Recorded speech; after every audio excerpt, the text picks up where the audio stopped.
More than a quarter of all parents of children with disabilities say they struggle to find appropriate childcare for their kids.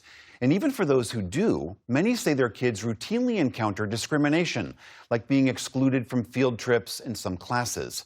Judy Woodruff reports for our series, Disability Reframed. In many ways, Kane Harris is a typical young boy.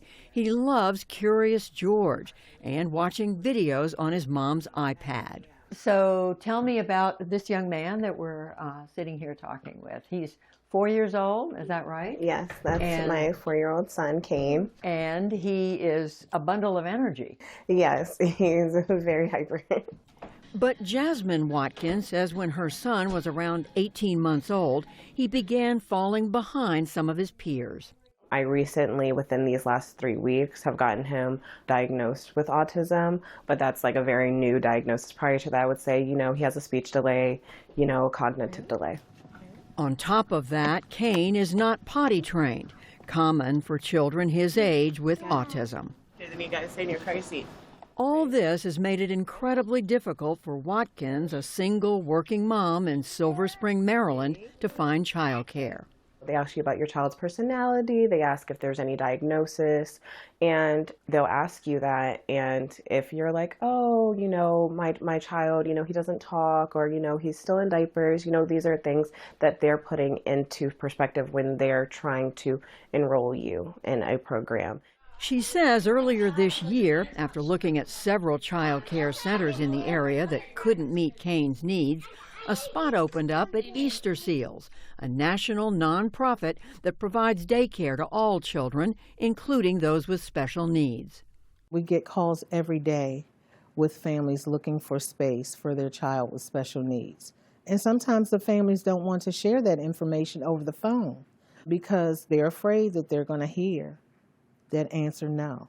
Charlotte Crump is the director of the Child Development Center at this Easter Seals, which serves about 60 kids, ages 5 or younger. The organization relies on both public and private funding, including grants and donations, to offer these services. Parents pay based upon their income. Stop. Kane is one of about 12 children here with special needs. I think what sets us apart is we're not afraid to work with children with disabilities. Sometimes for educators or programs, it's fear of the unknown. We're not afraid. We need to meet children exactly where they are. So if there is ability or disability, we can help support them. But finding that support isn't easy. Our analysis showed there's over 2.2 million children in the United States with disabilities who are aged 5 or younger, and their parents are having a very difficult time finding childcare for them. Elizabeth Curta is a director at the U.S. Government Accountability Office, which released a report last year. It showed many child care centers often put up barriers for children with special needs, including requirements for potty training by the age of 3. Their parents can face years-long wait lists and sometimes even be forced to move to access child care. And what we heard from providers is, they need training, they need additional staff and funding for accommodations and for making the physical environment accessible. They learn the routine, they learn the consistency. At Easter Seals, teachers like Nakisha Urbina do receive extra training and instruction on how to interact with students like Kane Harris. Just having an open mind that not to take the behavior personal, because sometimes they're not going to be in compliance. She says this training has been crucial and that she now enjoys having special needs children in her classroom. It helps me teach the other children that everyone is learning differently. So it helps me create the lesson plan that includes Kane and the other children. So it's not challenging, it just helps me become better at what I'm doing and how I'm teaching both children with special needs and children that do not have special needs. Some staff here are also trained on even more medically complex needs, like how to properly feed 1-year-old Miracle Wynn. I've never seen a baby like this, so independent. She's a fighter.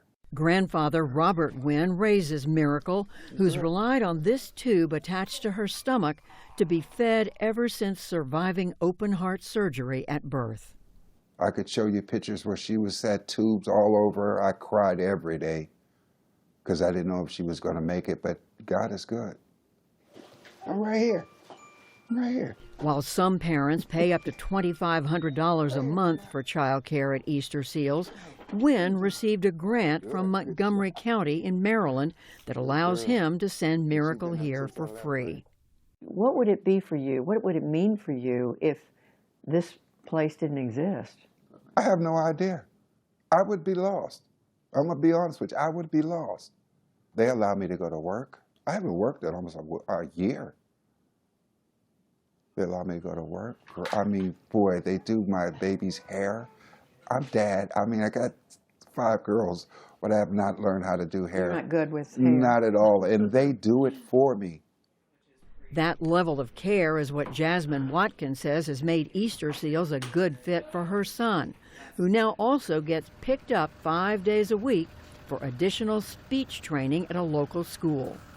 I just want Kane to be happy. I want him to be able to articulate himself.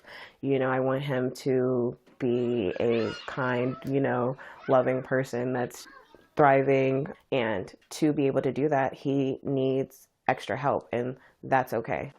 Extra help that still remains out of reach for so many parents across the country. For the PBS NewsHour, I'm Judy Woodruff in Silver Spring, Maryland.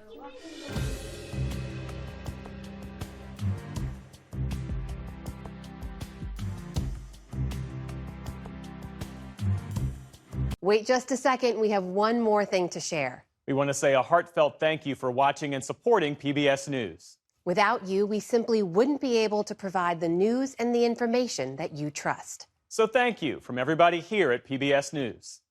Support journalism you trust. Support PBS News.